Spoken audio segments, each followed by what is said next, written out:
Okay, 30-second board, hot topics in the sport right now. We're going to talk playoffs, as we said in the show. Here's a real quick refresher if you're still confused to how the playoffs are going to work. We're going to total up the top points in both motocross and supercross together. The top 20 in those combined points go straight to the two motos in all three playoff rounds. And riders ranked 21 through 30 have a chance to earn their way in through the last chance qualifier at all three playoff rounds. And then at the end of those three playoff rounds, we'll crown the world champions and pay out a ton of money. And the events are designed to be hybrids of motocross and supercross.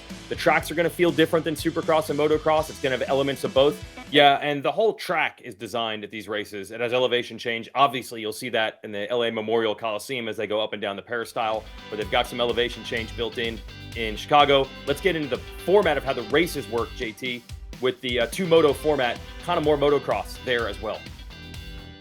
Yeah, it's going to, I think, again, it lends to both series, right? I think if you just tuned in, it's going to look a lot like Supercross because of the arena type feel and the jump style. But then you have this two-moto format, a lot of outdoor style obstacles. So it's going to be a beautiful mesh, and we will lend towards that outdoor style format for the overall winner. Yeah, and let's not forget the money. A little over $400,000 on the line at each individual race, let alone the massive points fund, which we'll tell you about in a little bit. But overall, there's $5.5 million paid out between the individual race purse and the points fund at these playoff races. So that's the format, and it'll be fun to watch because we've never seen it before. Now, who gets in? This is what's cool. A little bonus of the playoffs, J2, to me, is that this is even a conversation. We're not normally paying attention to 18th in points, 20th in points, 21st in points at the end of the year. It's usually title or bust. Now we have a whole nother set of parameters. We're going to look at the 250 points bubble right now. Again, top 20 are guaranteed in. Jalek Swoll looking good. He did not race Supercross. He's done well enough in motocross to get well into the top 20. The rider you're really looking at is the rider just on the outside here, 21st, Pierce Brown. He's ridden well in his return to racing, JT. He could rally late and get into that top 20.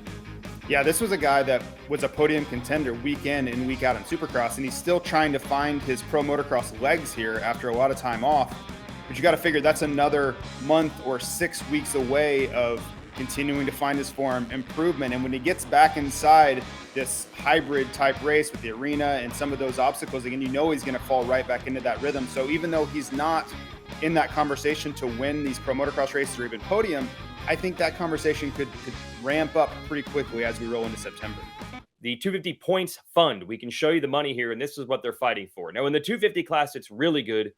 In the 450 class, it's unbelievable. But here's what you're fighting for. Even if you just get in, JT, and you get last, you make $2,000. So it's worth taking a shot at it. And once you get the top 10, it starts being some real money. And again, this money didn't exist in the sport until this year. Yeah, it's amazing. Myself as a racer, thinking about putting myself into these riders' shoes and what I would be doing, you can see their decision-making process. There's so many racers that have come out of the woodwork, buying motorcycles themselves, showing up, the Colt Nichols and these guys borrowing motorcycles. And it's simply for this, whether it's 250 or 450, riders are attending these races that wouldn't otherwise. And that's probably the best part. Yeah. And then the fight at the top with Hunter Lawrence on front in combined points right now. If he were to say win the world championship, that's $500,000. So there's motivation for him to keep on racing, obviously, as well. We mentioned Hunter Lawrence at the top, the $500,000. He would start with an advantage with 25 points because he has the most combined points if it were to end like this. Those riders are searching for the big money. They want to win the title and the $500,000. And then those bubble riders are just trying to get in to win a couple $1,000s bonus as well. There's a nice little battle there between Deegan and Hampshire. It's been quietly brewing all year, JT. Yeah, it has, and it's kind of almost like a Cold War, right? They haven't had many battles other than you think about like High Point. But yeah, and the points and on the track at times, like they're so close. So it's going to be interesting to see how that plays out, especially when we transition to a format that no one's ever seen before in these stadiums with both obstacles involved. Again, that reset that we show you here, this is the amount of points the riders would start the playoffs with. And we don't know about some of these riders. Will Max Anstey get a bike? Will he show up to try to make some money in the playoffs? Chance Hymas, we know, is out. I don't think Broswell's deal goes through the playoffs with Troy Lee Designs Red Bull Gas. But if he's in the playoffs, maybe they give him a bike. There's a lot of different things to think about when you see these riders who have guaranteed playoff spots.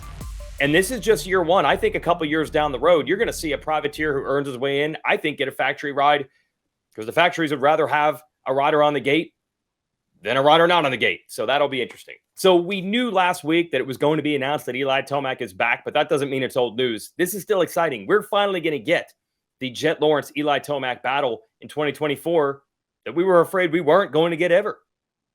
Yeah, this is great for everybody. I guess unless you are Chase Sexton or Jet Lawrence, maybe it's not the best news you heard all weekend, but everybody wanted him in this fight this summer and in the fight, next January. So I was excited for it. I don't know what that looks like. Eli should have plenty of time. I think from everybody's account, he looked further along in his recovery than everybody expected him to. I still think it'll be a while before he's on a motorcycle again, but the better and more fit he is now is going to allow him to be better when he gets back on his motorcycle, and then better when we see him in January. So great news for the sport, great news for Eli Tomac, great news for his team. I think it's a win all around. And other news, and this one might be a little bit quicker. Looks like Justin Barcia finally on the Mandy resurfaced in public. GasGas held a big introduction for their 2024 bikes over in Italy, and Barcia was there, and we hope to get him back at the races pretty soon. Obviously, we still have SuperMotocross. I don't technically know when I'm coming back yet. I know fly home Saturday, get home Sunday, chill at family Monday, fly to California, do some testing, and see where we're at. I can ride 30 minutes, sure. Yeah. Can I hammer 30 minutes yet? Yeah.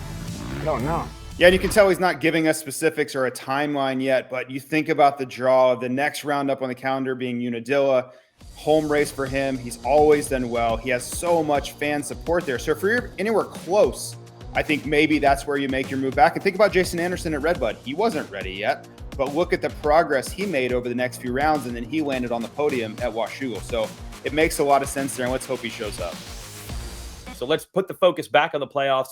Now in the 450 division, let's look at this points bubble here in the 450 class. This is what's so cool. You mentioned this. Riders are buying bikes to get into this. Shane McElrath is 18th in points. He bought a bike. He showed up at a couple motocross races. He's helped himself massively.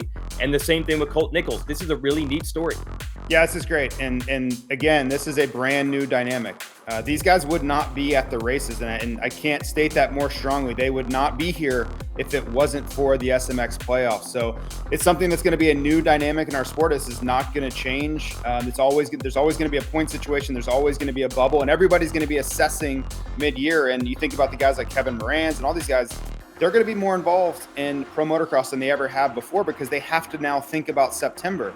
It could be May, June, July. They will be thinking about September and making decisions based off of that. So it's a great thing. More involvement and more inclusion is always better. Yeah, I'm sure the fans were pumped to see Nichols out there, and he got 10th at Washougal, and the 20-some points he scored there made all the difference. That's why he's in the top 20. And I think he had so much fun that he's going to try to get back to a couple more before motocross is over to ensure that he's in that top 20. And here's what they're fighting for. Let's give you the points fund. Same thing as the 250 class. Again, each individual race has $400,000 on the line in the purse.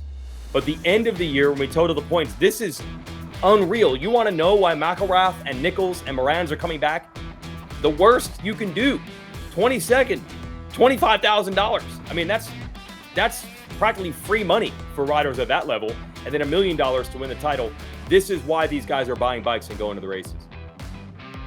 It is. It's the carrot they're all chasing, right? And you ever wonder if these guys are financially driven, or what they're, the proof is there, and rightfully so. This is a great thing for the sport. It adds so much intrigue for us as fans. It just gives us more to talk about and watch. But for the riders, yeah, this could be life-changing money for some of them. Yeah, 8th place pays $100,000. It's not impossible for a rider like McElrath or Nichols. They have the talent to end up 8th in combined, when we run those 3 playoff races, $100,000, but only because they gave themselves a shot by getting to the races when they need to. So that is really, really cool. And we'll look at the 450 SMX points now as they stand when we combine them. This is wild. So if we end it, I don't think anyone would be surprised to know that the Monster Energy Supercross champion and coming on strong in motocross, Chase Sexton, would be on top, and he would start the playoffs with 25 points. That is his reward for being the top-ranked rider. But there are some surprises in here. Lawrence is up to 5th. I don't know. He could be 3rd by the time this is over without any Supercross points. That's wild. And then you see Roxon still lurking, Anderson still lurking, Barcia still lurking. It's really funny when you put the 2 series together how it actually looks.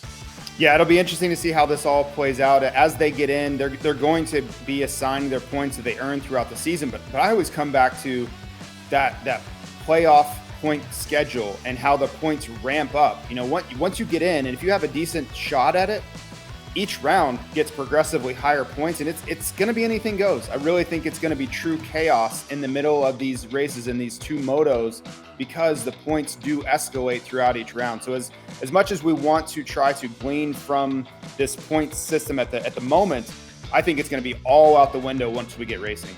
And then you see the back half of the top 20 there. Ty Masterpool, not in anyone's radar as a 450 rider at all when the year began. He's rallied so well in motocross. He's now in.